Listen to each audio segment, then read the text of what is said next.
Hi guys, in this tutorial I'm going to teach you how you can do outreach using Airtable. So all you have to do is to go to your workspace, and here you have to go to templates and you have to search for outreach, and you get this template. It says PR outreach. You have to click it and then you have to select try template, then you have to press create and it will create the template.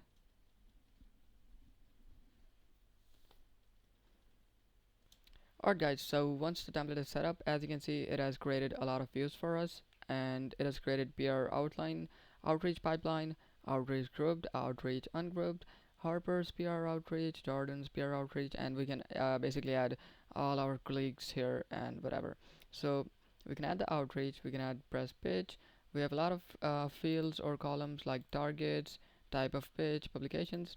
But in our PR outreach pipeline, as you can see, we have a lot of records here, the people we need to reach out, the people we have reached out to, and the people who rejected, follow up in progress, confirmed press mention, and we can add news tags as well.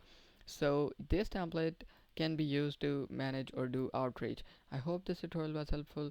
We'll see you in the next one. Thanks.